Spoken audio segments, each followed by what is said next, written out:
BJP IPFT দুইটা political party, national এবং regional party, আমরা জোটবদ্ধ এবং বিধানসভা নির্বাচনের পরে যেহেতু আমরা ক্ষমতায় যৌথভাবেই আসলাম এবং এটাতে আমরা কোয়ালিশন গভর্নমেন্টেও আমরা সরি। তো নির্বাচন ইস্যুগুলোতে জোট হওয়ার পরে 2018 সালে একটার পর একটা নির্বাচন অনুষ্ঠিত হয়েছে। প্রথমে হলো পঞ্চায়েত নির্বাচনে আমরা যৌথভাবে লড়তে পারলাম না। এরপরে লোকসভা নির্বাচন 19, সেখানেও আমরা যৌথভাবে লড়তে পারি নাই। আমরা এরপর এখন এডিসি নির্বাচন, এই নির্বাচনের আমরা ঐক্যবদ্ধ লড়াই করার জন্য আইপিএফটির পক্ষ থেকে অনেক আগে থেকেই বিজেপির কাছে আলোচনা করার জন্য আমরা অনুরোধ জানিয়েছি। তিপ্রামথার সাথে আপনাদের নির্বাচনী আঁতাত অর্থাৎ লড়াই করবেন আপনারা একসাথে। নির্বাচনে আতার বলা যায় না, এটা আমরা একযোগে আমরা লড়াই করব, মানে সহমতে পৌঁছেছেন আপনারা। অথবা ওনারা এমনও হতে পারে যে আমাদের হয়ে লড়াই করলেন, আমাদের শিবুল নিয়ে, এটা হতেই পারে। এইরকম সম্ভাবনা হওয়ার জন্যই আমরা ওনারকে বলছি। তাহলে তো তাদের প্রশ্ন নাই, তো আইপিএফটি লড়াই করব, এইগুলো ব্যাপার। আজকে আপনার বাড়িতে যে বৈঠক হয়েছে সেটাতে মূলত কোন কোন বিষয়গুলোতে আপনারা গুরুত্ব দিয়েছেন? আজকে আমরা ইনফর্মাল ওয়েতে আইএনপিটির সঙ্গে বসলাম। আইএনপিটি তারা আগে এডিসির অধিক ক্ষমতা সিএ প্রতিরোধ করা, এগুলো ওনাদের ছিল। এখন আইএনপিটি তারাও এই ত্রিপুরাল্যান্ড এবং অথবা বৃহত্তর ত্রিপুরাল্যান্ডের জন্য তারাও আমাদের সঙ্গে লড়াই করার লিগে তারা ঘোষণা করছে। এবং এই ঘোষণার পরিপ্রেক্ষিতেই আগামী দিনে আইপিএফটি ত্রিপুরা এবং আইএনপিটি একসঙ্গে আমরা সমষ্টিগতভাবে পৃথক রাজ্য দাবি আদায়ের দিকে আমরা আন্দোলন করতে পারি কিনা, এটা নিয়ে আজকে আলোচনা হচ্ছে। আইএনপিটি কি আপনাদের সঙ্গে এখন আছে বা থাকবে? আইএনপিটির সঙ্গে এটা চূড়ান্ত কোনো কথা শেষ হয় নাই। তারা সময় নেব, চিন্তা ভাবনা করবো, তারপর আমরা জানাই।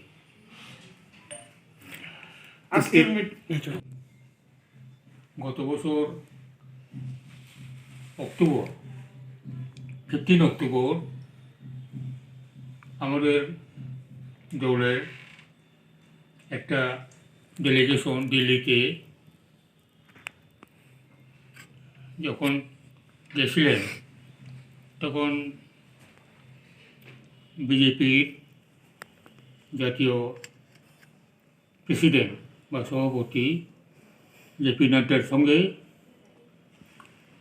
এই ডেলিগেশন তার কথাবার্তা হয়েছে এবং একটা স্মারকলিপিও পেশ করা হয়েছে।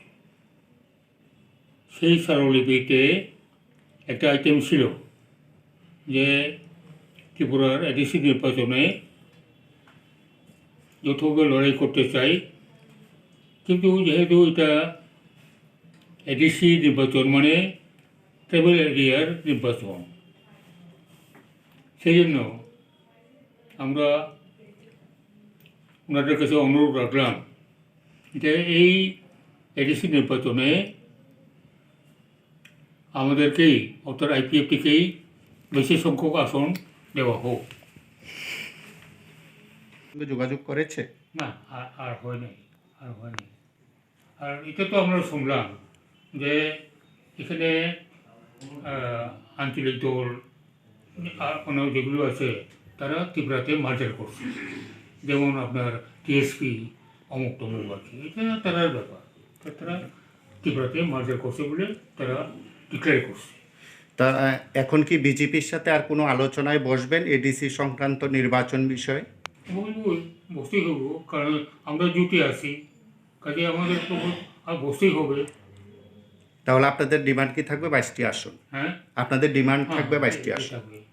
যদি বিজেপি গতকালকে সাংসদ বলেছেন বা যিনি এসটি মোর্চার প্রদেশ সভাপতি রয়েছেন তিনি বলেছেন যে 3টি বা 4টি আসনে তাদের দুর্বলতা রয়েছে, এটি কাটিয়ে তোলা সম্ভব। তিনি ঘুরিয়ে ফিরে এটাই বোঝাতে চেয়েছেন আপনাদের 3টি 4টি বা সর্বোচ্চ হাতে গোনা কয়েকটি আসন আপনাদের দিতে পারে, 22টি নয়। কি বলবেন আপনি? আমরা পত্রিকাতেও টিভি চ্যানেলেও আমরা দেখছি, কিন্তু এটা ওনাদের নিজস্ব চিন্তা ভাবনা, এটা করতেই পারে, এটা করতেই পারে। তো এখন জোট আছে বিজেপি আইপিএফটির মধ্যে, হ্যাঁ, এবং সেটা 2023 সাল পর্যন্ত থাকবে কি? হ্যাঁ, সেটা 2023 সাল পর্যন্ত থাকবে কি? সেটা তো এইভাবে বলার কোনো সুবিধা নাই, কারণ আমরা জোট গঠন করছি এবং শাসন ক্ষমতা রাজ্যে জনগণ আমাদেরকে যে জনাদেশ দিয়ে দিছে, এখন এই ব্যাপারটা আমাদের সম্মান দেওয়া দরকার, আমাদের সম্মান দেওয়া দরকার। ওই আমার মতে, ব্যক্তিগত মতে আমাদের সম্মান দেওয়া দরকার। জনাদেশ, যে জনগণের যে ম্যান্ডেট, এটাকে সম্মান দেওয়া দরকার। আমি তর্কের খাতিরে ধরে নিলাম যে বিজেপি আপনাদের দাবি মানেনি, 22টি আসনের দাবি আপনাদের মানেনি, আপনারাও সন্তুষ্ট নন 22টি না দিলে। তাহলে কি বিজেপি আইপিএফটির মধ্যে এডিসি নির্বাচনে আতাত হচ্ছে না?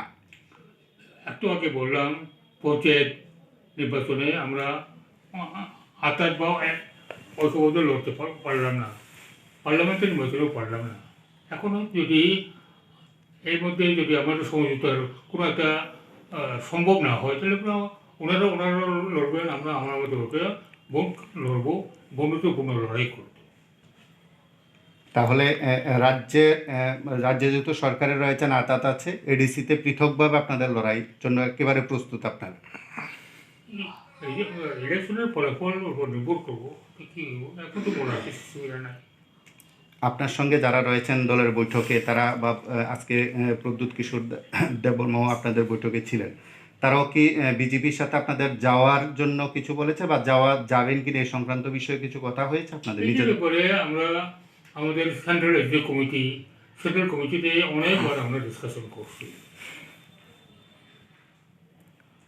আমরাও তো সহমত পোষণ করে ঐক্যবদ্ধ লড়তেই চাই, কিন্তু এখানে আপনার যার যার পার্টির নিজস্ব যে একটা চিন্তা ভাবনা, কীভাবে এই নির্বাচনকে আমার পার্টির স্বার্থে আমরা বেশি করে লাভবান হতে পারি, এটা চাইব, আমরা ওটাই চাইতেছি। ঠিক আছে, একে উনি তো রিপ্লেস হয়েছেন, শঙ্করজি আইসে, রাম মাধবের পরে শঙ্করজি। রাম মাধব যখন শেষ ভিজিট করেন তখনও আমরা এই রেফারেন্সটা করছি। তখন উনি বলছিলেন যে নির্বাচন তো দেরি আছে, এটা পরে দেখা যাবে, কথাবার্তা তো হবেই। এবং রাম মাধবজি ত্রিপুরা যে দায়িত্ব থেকে সরে গেছেন, এরপরে শঙ্করজি আছেন। শঙ্করজি ত্রিপুরাতে 2বার উনি ভিজিট করে গেছেন, কিন্তু ওনার সঙ্গে না কোনো রকম আমাদের সৌজন্যমূলক সাক্ষাৎ কিছুই হয় নাই। মানে আপনাদেরকে ডাকা হয়নি? না, সৌজন্যমূলক কোনো সাক্ষাতের ব্যবস্থা করা হয়নি। হ্যাঁ, এরপর তো কোভিড-19 করোনা ভাইরাসের প্রেক্ষিতে নির্বাচনটাও, এডিসি নির্বাচনটা পিছিয়ে গেল। প্রশাসক নিয়োগ করিয়া প্রথম ধাপে 6 মাস, এরপরে পরবর্তী ধাপে এখন 6 মাস, 1 বছর প্রশাসনটা অ্যাডমিনিস্ট্রেটর দিয়ে চলছে এডিসিতে। এখন এডিসি নির্বাচনকে নিয়ে কোনো নাগরিক এটা হাইকোর্টে কেস হচ্ছে কেন নির্বাচনটা দেরি হইতেছে। হাইকোর্ট থেকে নির্দেশ দিছে রায় করিয়া যে নির্বাচনটা অতি সত্তর করা হোক এবং এটা যেহেতু 17ই মে বর্তমান প্রশাসকের সমাজের মেয়াদ শেষ হচ্ছে, এই 17ই মের মধ্যেই নির্বাচন প্রক্রিয়াটা শেষ করা হোক এইভাবে একটা হাইকোর্ট থেকে নির্দেশনামা জারি করার পরে এখন এই নির্বাচন প্রক্রিয়াটা পুরোদমে চলছে। তো এখন অন্যদিক হলো যে নির্বাচনে এডিসি এই নির্বাচনে প্রতিদ্বন্দ্বিতা করার ব্যাপার, সেই প্রতিদ্বন্দ্বিতা করার ব্যাপারে আমরা আনুষ্ঠানিকভাবে না এমনি আলোচনার মাধ্যমে আমরা বিজেপির সঙ্গে গত জানুয়ারি ফেব্রুয়ারি মাসে 2বার বৈঠক করছি, এরপরে বন্ধ হয়ে গেছে। এরপরে আমরা জেপি নাড্ডাদের কাছে অ্যাপয়েন্টমেন্ট চাইয়া আমরা চিঠি দিছি যে আমরা এই ব্যাপারটা আলোচনা করবো, আমাদের সময় দেওয়া হোক। কিন্তু আমাদের কোনো রকমভাবে এই চিঠিগুলোর রেসপন্স আমরা পাই নাই।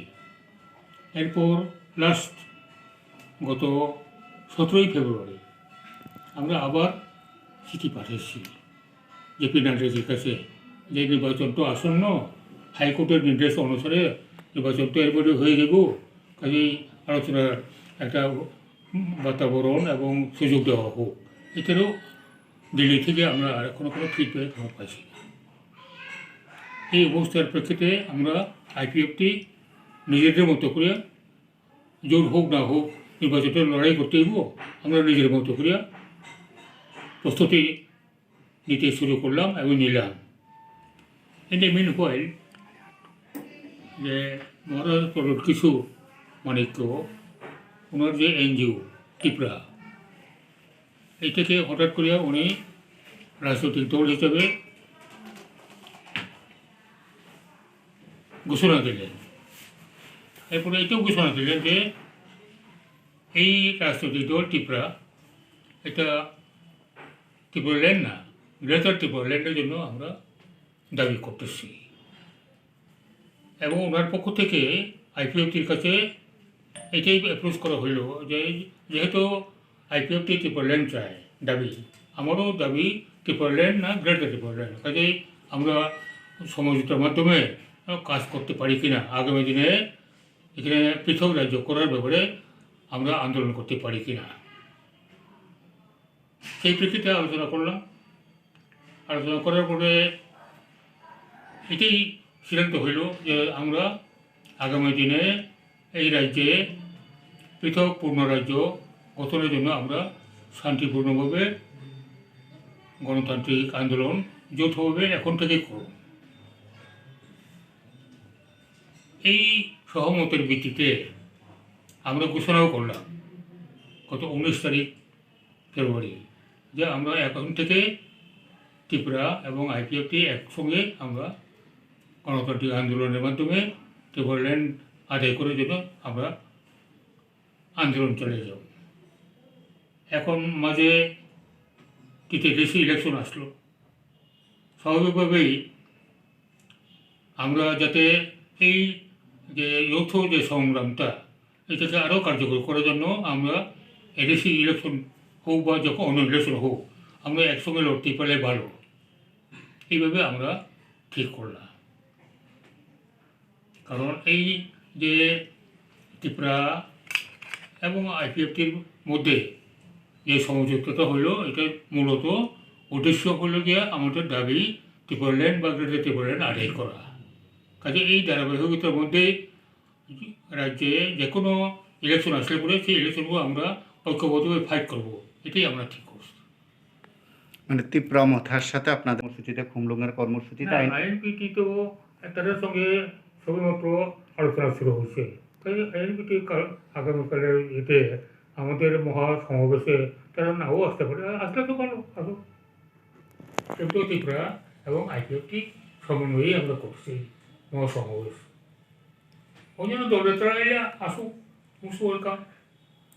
তাহলে কালকের কর্মসূচি থেকে কি রাজ্য বিজেপিকে একটি বার্তা দেওয়ার ইচ্ছে রয়েছে আপনাদের? না, এটা বার্তার কথা না, বার্তা এটা আমরা আগে থেকেই আমাদের কর্মসূচি ছিল, আন্দোলনসূচি ছিল। অ্যাকচুয়ালি এটা 12 তারিখ হওয়ার কথা ছিল। 12 তারিখে একটু আমাদের প্রস্তুতির জন্য একটু ডিফার করে 24 তারিখ করা হয়েছে। Thank you. স্যার, আজকের বৈঠকে কি আপনারা যাবেন? আজকের বৈঠকে যে ব্যাপারটা, আজকের বৈঠকে কি যাবেন আপনারা? বিজেপি তো বৈঠক ডেকেছিল আপনাদের, এ ধরনের কথা তো গতকালকে সংবাদ মাধ্যমে। অফিসিয়ালি বা আনঅফিসিয়ালি আমাদের কাছে কোনো খবর নাই, একমাত্র আপনাদের মাধ্যমেই, মিডিয়ার মাধ্যমে আমরা দেখছি। না টেলিফোনিক ডিসকাশন বা টেলিফোনিক ইনফরমেশন, না চিঠি, আমরা কিছুই পাইনি। আমি এই পত্রিকাগুলিতে বা আপনাদের চ্যানেলে এই খবর দেখার পরে আমরা প্রত্যেক মিনিট আমাদের যারা দায়িত্ব পাইছে, দায়িত্ব যাদেরকে দেওয়া হয়েছে কথাবার্তা বলার জন্য, তাদের 1-to-1 নেতাদেরকে আমি চেক আপ করছি, তাদের না কিছু পাই না তো টেলিফোনে, না চিঠি। ঠিক আছে। এই